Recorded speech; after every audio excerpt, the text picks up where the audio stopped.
Good afternoon, or good morning, depending on the country from which you join us. I am Elizabeth Ward.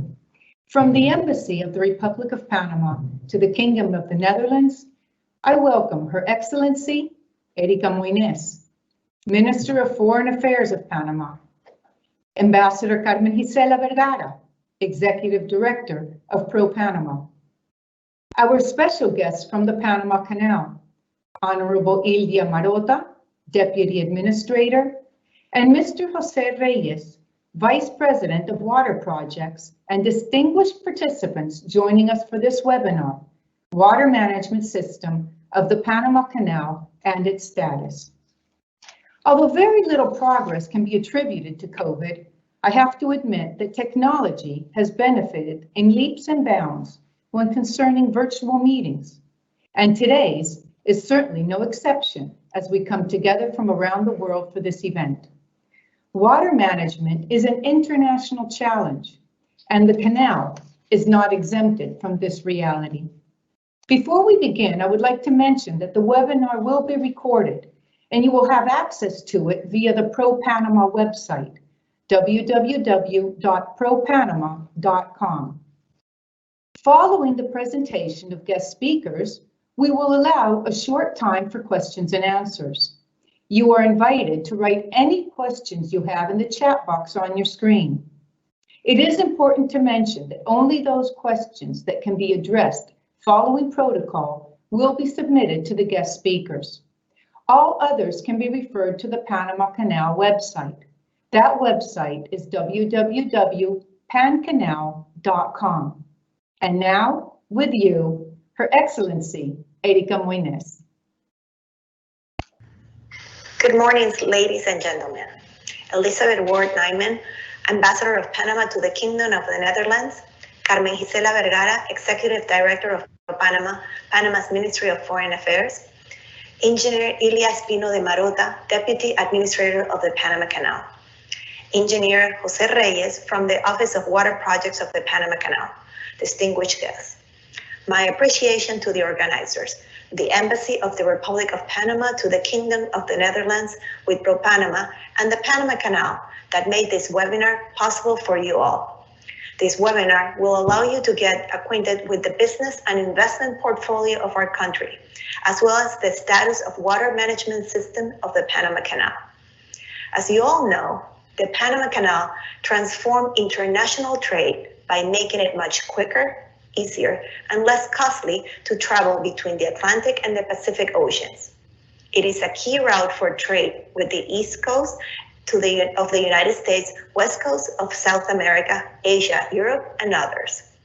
In this fiscal year 2020, the route from Europe to the West Coast of South America, positioned as the third most important freight traffic through Panama, and the route from Europe to the West Coast of the United States and Canada is also frequented. The European market is also of great interest to Panama. Recently, we signed a memorandum of understandings of collaboration between ProPanama and the Holland House Panama, the Dutch Panamanian Chamber of Commerce, aiming to boost economic and commercial relations between the Netherlands and Panama, considering the Netherlands as fast and efficient access to Europe's major economical markets, the gateway to Europe. This agreement will promote better exchange of information on activities, statistics, opportunities, and trends between the business communities of both countries, particularly in the sectors of logistics, agro-exports, tourism, financial services, science, and technology. With the increase of population, canal traffic, and effects of climate change, it is necessary to manage water resources integrally that provides adequate water supply for the operations of the Panama Canal and the local consumption. To safeguard the waterway's future, we plan to invest in a robust water management system that will improve the quantity, quality, and control of its water supply. Without further ado, I hope that this seminar provides you the necessary information and of interest to continue strengthening our commercial ties. Looking forward to a successful webinar. You're all welcome to visit Panama. Thank you very much.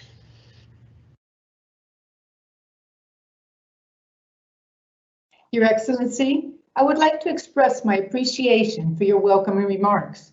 As was highlighted, Panama Canal transformed international trade and continues to play a significant role in international commerce. I now invite Ambassador Carmen Gisela Vergara, who will give us a brief overview of the importance of the Panama Canal for Panama's economy and world commerce.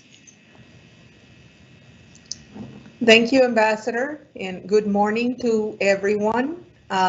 Good morning to our friends from the Panama Canal, Ilia Marota and Jose Reyes, and to all of you for joining us. Thank you so much for your time. We hope that this webinar is going to be of interest to you and will open your eyes to the many possibilities that we have here in Panama to offer to foreign investors, especially in the main asset that we have here in Panama, which is our Panama Canal. And we could not be blessed with better speakers who actually know and understand all the opportunities the canal has to offer and will comment on it at length in their presentations. And we are very humbled and happy to have you both here. And Ambassador, thank you so much for organizing this conference. This is a time where the world is looking at how can we recover from the effects of the pandemic. And here in Panama is no exception. But we're looking to recover going on a sustainable route. And that is why we're looking for sustainable investments with social impact. And since this is the kind of investment that we want to attract, well, what is more sustainable than water? A resource that is scarce worldwide and will become more scarce as climate change keeps affecting the way that we use this vital liquid for sustainable life in the planet. And so Panama, whose main asset, the Panama Canal, runs virtually on water, is called to the preservation of this precious resource. But there is no reason why we cannot grow with our assets in a sustainable way. And this is the way that we want to promote foreign direct investment.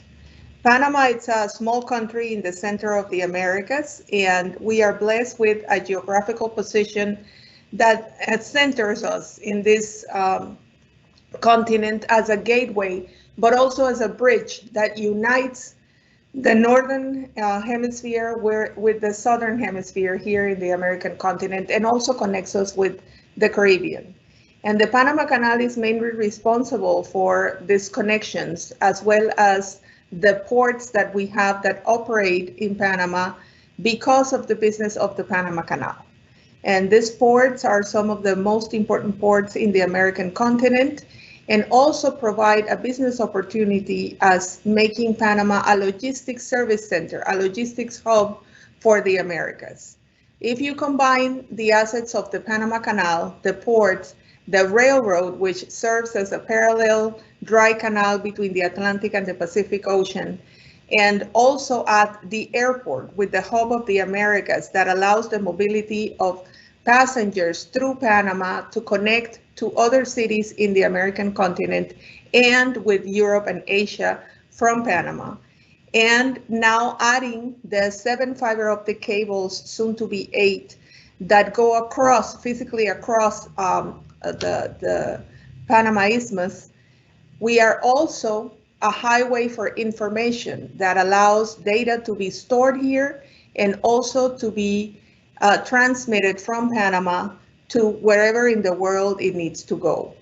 And this makes Panama one of the most connected countries in the world, who offers this connectivity to the world so that companies can come and manufacture from Panama or store their data or generate data from Panama that can then be used in other countries in America or in the world. And this is a vocation that Panama has had since we emerged from the ocean 60 million years ago and united the American continent, changed the ways that the sea currents work, created 2 oceans instead of one big one, and allowed for people, animals, plants to move across the American continent. And then later on, with the discovery of America with Cristobal Colón, we also became a center where the Pacific Ocean was discovered and allowed for all of the American continent to be a part of the New World. And then we became the first country to have an interoceanic railroad here in Panama with the Gold Rush in the United States.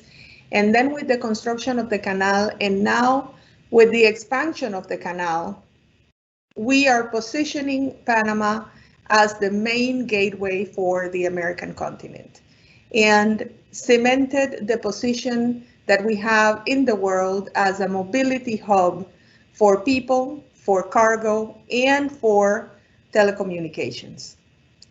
So we thank you all for being part of this webinar, and we are sure that the speakers that we have gathered this morning are going to transmit to you all of the opportunities that you can find in Panama around the Panama Canal, but also the role that Panama is assuming now as a country where conservation of resources and sustainable investment is key in our recovery process. Thank you, and we hope this webinar will be of interest to all of you. Good morning. Ambassador Vergara, thank you very much for your opening remarks, and obviously the clear picture of the relevance of the Panama Canal in international commerce. Because the canal's functions depend on its supply of fresh water, the importance of managing the water supply is crucial. So with no further ado, I invite our guest speakers, Mrs. Ilia Marota and Mr. Jose Reyes. Good morning from Panama, everybody. It's a pleasure for me to be here and present to you a little bit of what we're planning on this project, but I will need Manuel to unshare his screen so I can share mine.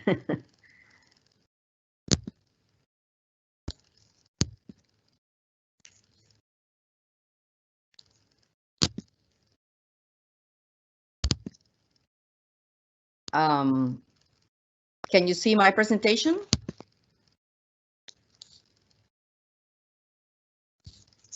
Let me see. Okay. Okay, I'm going to talk a little bit about the water management system of the Panama Canal, the project that we had just put out to bid in the month of September. You see a picture there of the new expanded locks, where we did use some water-saving basins to be able to recycle 60% of the water of each transit through the Panama Canal. And this was envisioned under the regime of the waterfall that we had when we designed the project in 2005. So early this year, we also implied some new measures to save in water because we've had less rainfall in 2019, and I'll go into that in a little bit. So we also did what we call cross-filling in the existing 1914 locks, and that allows us to save between the water-saving basins and that about 6 lockages per day. Of course, using the water-saving basins and the cross-filling does increase the time of the transit of the vessels, so that makes it, it takes away capacity from us. So we also implemented a new freshwater surcharge in February of 2019. February 2020, because water is becoming a scarce resource because of less rainfall in the watershed. So you can see here in November 2019 how our reservoirs were not accumulating the amount of water that we needed to operate based on our operational curve. You can see the blue line is the levels we were reaching, and the red line is the levels we should be at to have no problem. And on the left, you can see what is our watershed, the 2 lakes that provide the water for the operation of the Panama Canal and for potable water for 50% of the population of Panama. The main cities take water from either Gatun Lake or Madam Lake. So we've also seen not only a change in the rainfall in amount of water, but also it's becoming more extreme moments. We've had a couple of years recently when we had extreme rains that in order to prevent floods, we needed to spill water because we have a certain storage capacity in the lake, and other months when there are significant droughts. So not only has there been a pattern in less rain, but also extreme moments. And also human consumption, of course, has increased. Gatun Lake was built it started in operation in 1914 and Madem in 1939. Since then to now, shipping has increased significantly, and also the water consumption in the country. So you can see here the pattern of the rainfall from 1914 to 2020.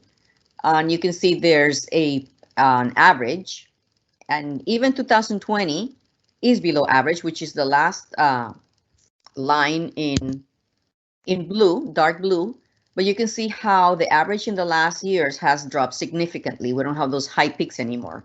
So this has called our attention for the last couple of years, and we've been looking into envision this big hydro project to guarantee the quantity and the quality of water for not only transit of the Panama Canal, but water consumption, which is one of our responsibilities.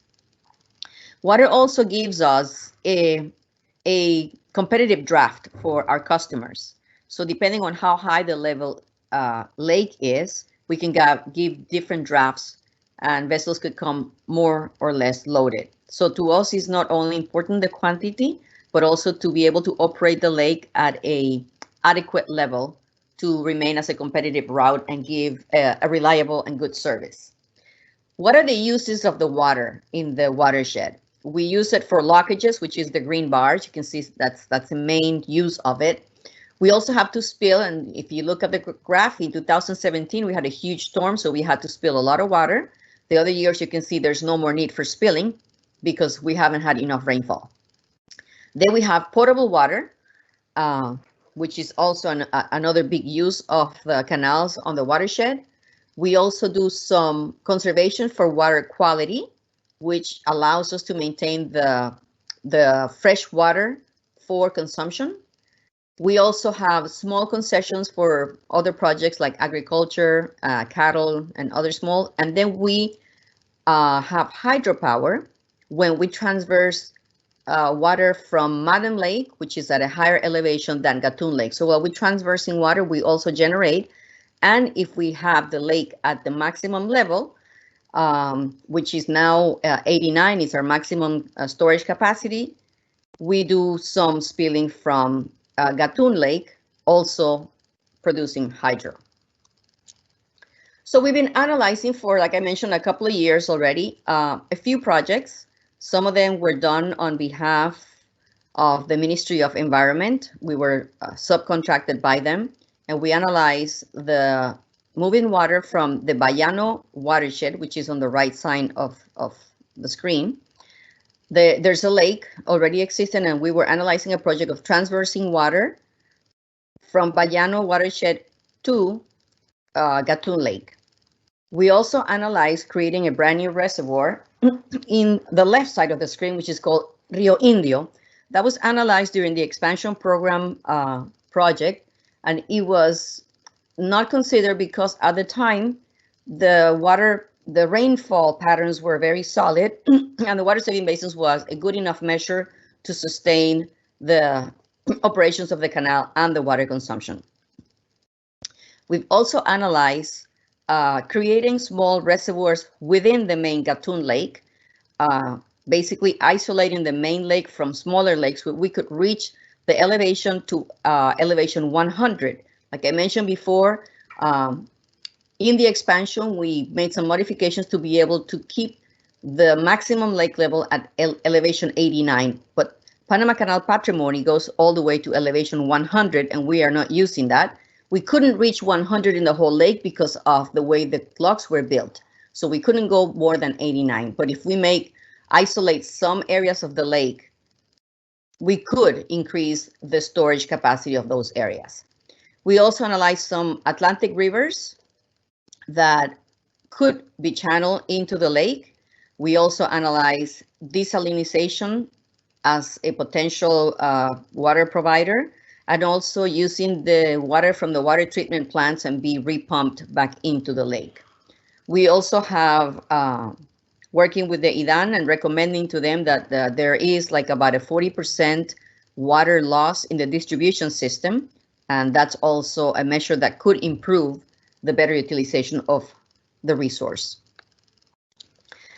So basically, the project that we are putting out is a holistic and integrated solution to the problem of the quantity, quality, and control of water in the Panama Canal Basin, considering pues, what I mentioned before.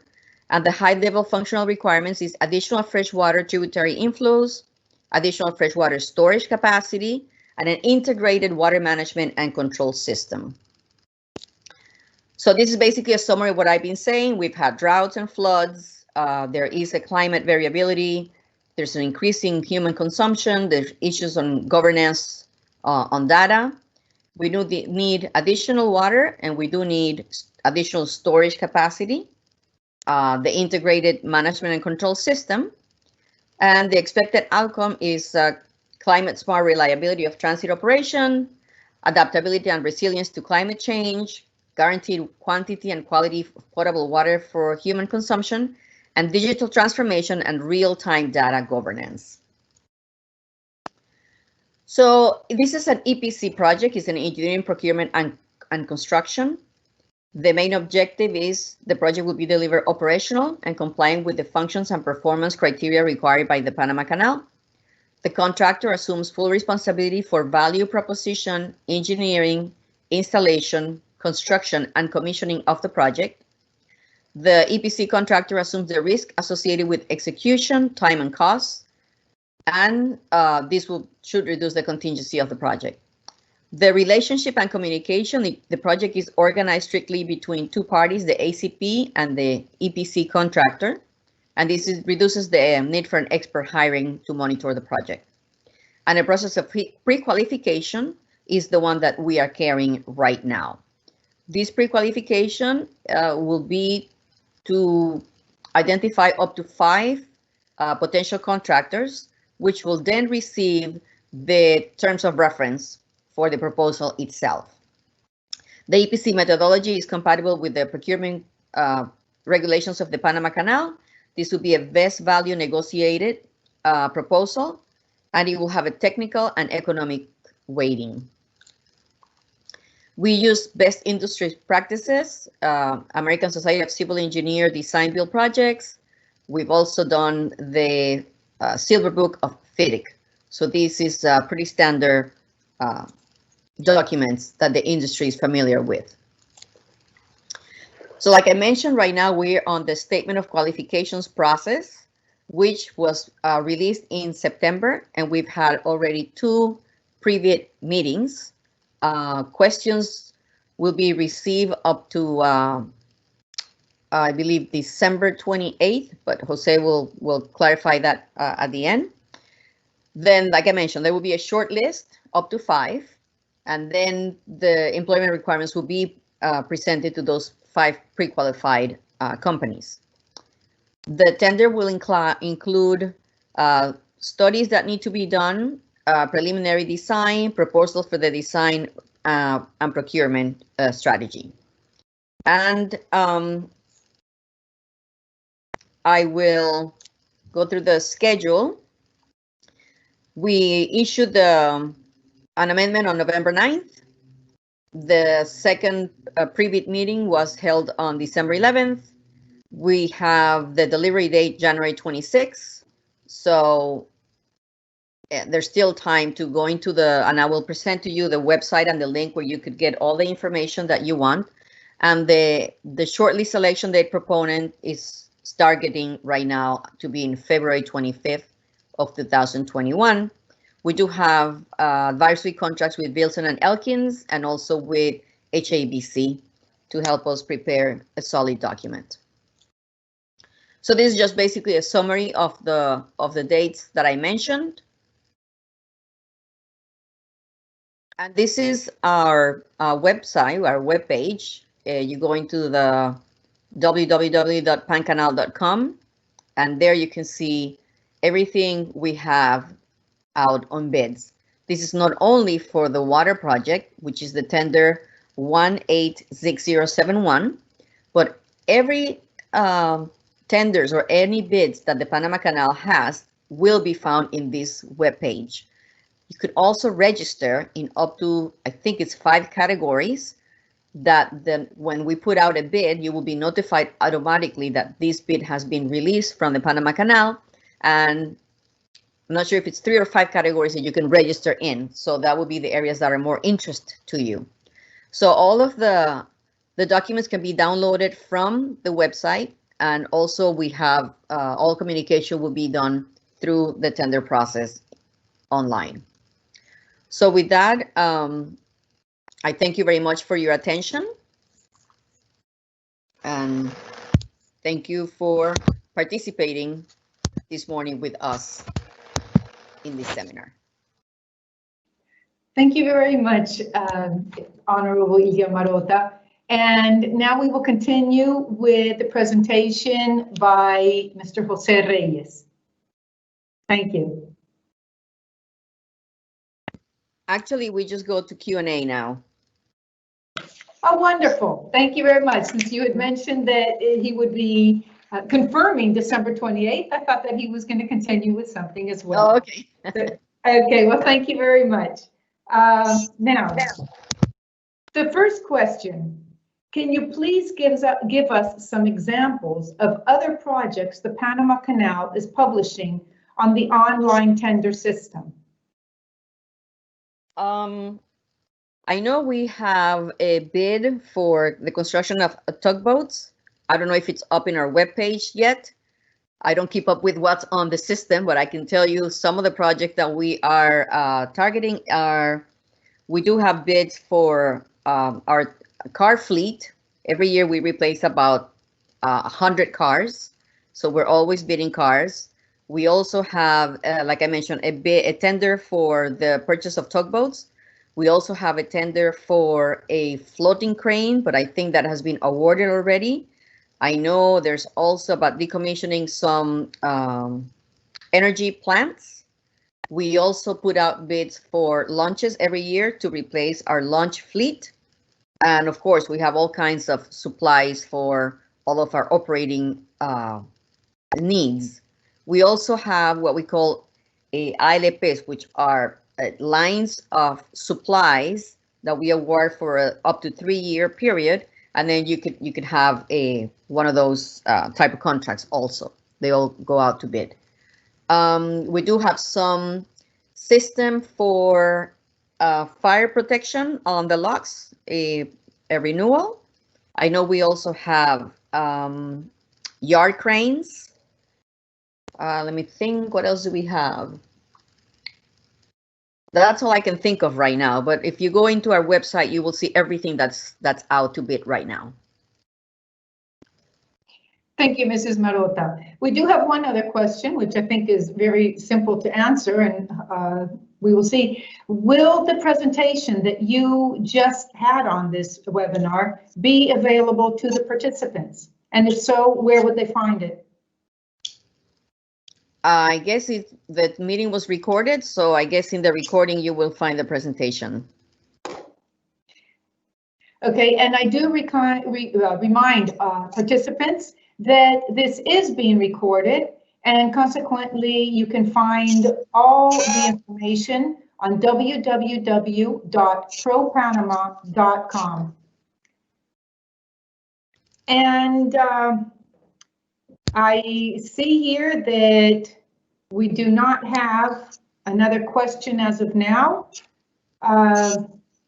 So I please ask you, if you do have a question that you would like to have addressed, could you please write it right now in your chat box that's on your screen? Thank you. Now, Mrs. Marota, what area where on the Panama Canal site could they find other information about whether it has to do with information about the presentation or whether it has to do with tenders? It's pretty ample website. So depending on the area you're interested in, you have different tabs.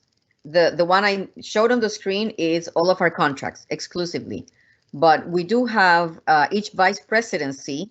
The Panama Canal, we have 3 water potable plants. We have 2 power generating plants.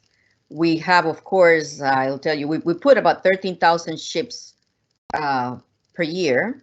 We have a fleet of 46 tugboats, over 100 launches. So each vice presidency, we do have a very big environmental program. We also have contracts on reforestation, environmental program ample. So depending on the area you're interested in our website, you will find the different vice presidencies that deal with different things. We also have a vice presidency of communications, and if you're interested in videos or photos of the canal, of the different aspects of it, they could also be found in our website.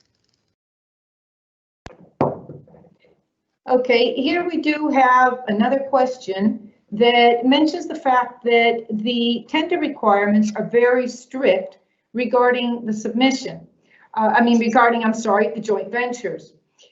What do you recommend to contractors who don't want or can't reach your criteria? To not bid or to bid anyway? We do allow subcontracting.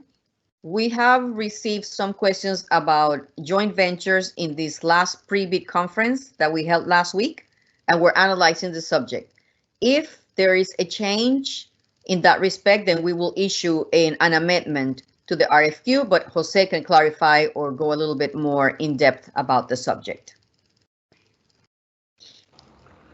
Definitely.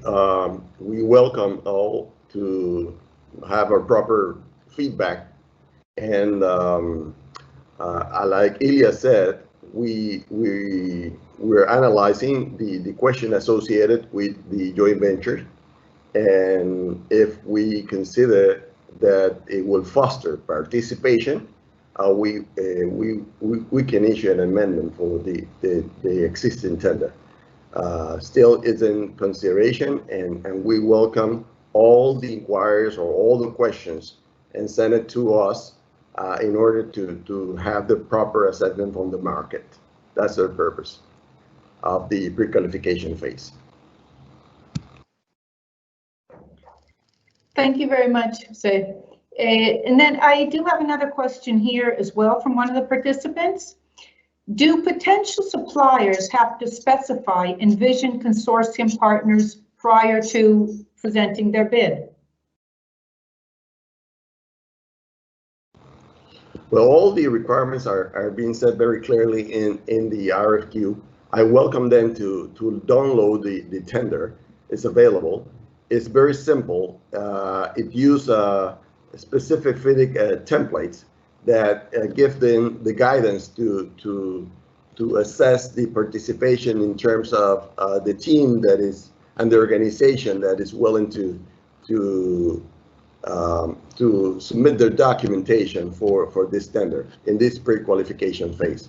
So I welcome them to go in, and if they have any question associated with understanding it, I suggest you send immediately a notification to our contracting officer to the communication process that is in the tender, and that will be addressed very soon.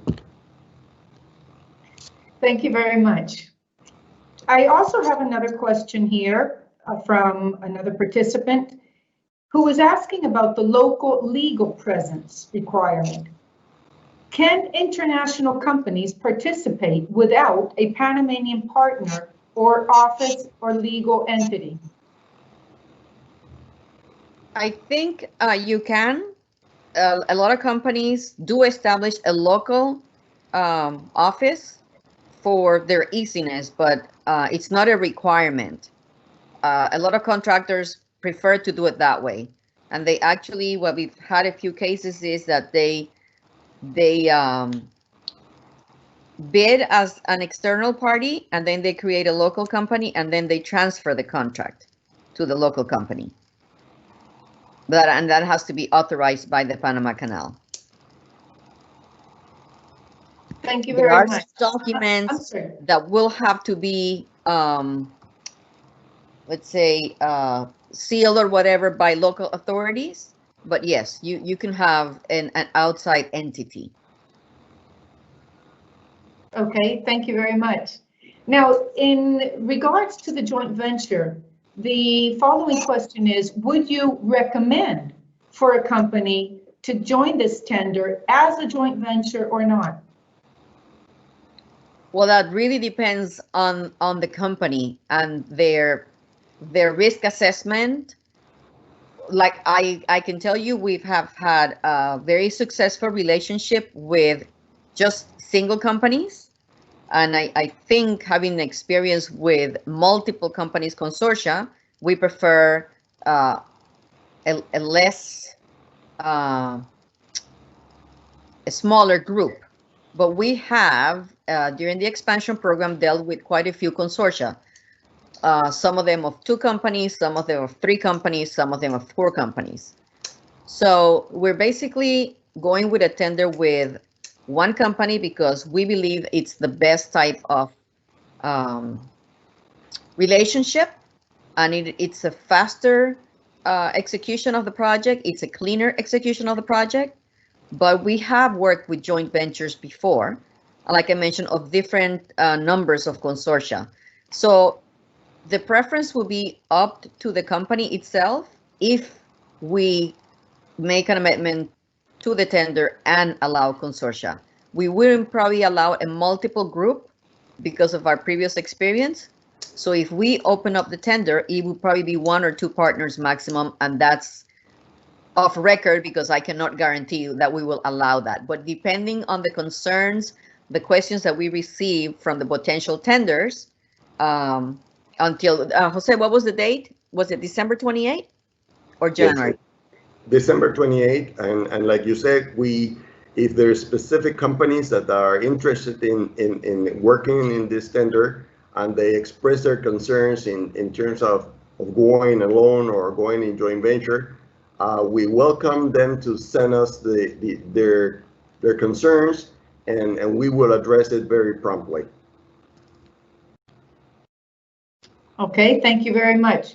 I have one further question, and it regards what precedent there is in recent years for the scale of renovation that is to be taking place as part of this upcoming project. Well, we built the expansion program. It was a 9-year project. We started it in 2007, concluded it in 2016. It was a $5.2 billion project. We also built a bridge on the Atlantic side. It was about a $400 million project. So if that's what the question is referring to, like what experience have we had to manage big projects? Well, we've had experience very recently. And actually, Jose Reyes was the engineer in charge of the construction of the locks, the Neo-Panamax locks in the Atlantic side. And I was the project director for the whole expansion. So that's why we're not looking at a program management firm to assist us, because we do have a solid team with a lot of experience managing big projects. Thank you very much. And I think with this final question, we would put an end to the questions and answers. But this question is, what happens if there are not enough companies that join this tender that are pre-qualified? If we don't have 5 potential bidders, well, I can assure you we have at least a couple that sound very interesting. So maximum of 5 doesn't need to be 5. And I'll give you an example. For the pre-qualification of the Panama Canal expansion program, we had 4 bidders pre-qualified and only 3 presented proposals. So as long as we have 3 potential bids, we will be very happy. I will just add that this is why we're here. We are in the pre-qualification process. We welcome everybody to participate in this pre-qualification process, to experience the opportunities that the Panama Canal gives to the world. We want the best coming in to work with us. And we expect that this webinar will motivate you to join us in this effort to guarantee a sustainable water management for the Panama Canal. Thank you very much for those final words, Mr. Reyes. And as you all know, this topic is of utmost interest and importance, and we could probably go on for hours. But unfortunately, we do have a time deadline that we must adhere to. So, although we have probably not been able to present all the questions received, I recommend that those that have not been answered, you refer to the Panama Canal website and contact them directly, just as Mr. Reyes said, before December 28th. Before saying goodbye, I would like to thank Her Excellency Erika Moines, Ambassador Vergara, our guest speakers, Mrs. Marota and Mr. Reyes, the team from PROPANAMA, and of course, certainly last but not least, the embassy staff for making this event possible. To all participants and to our speakers, I thank you for your interest and hope you have a healthy and joyful holiday season. Goodbye. Thank you. Bye. Thank you. Thank you. Bye-bye.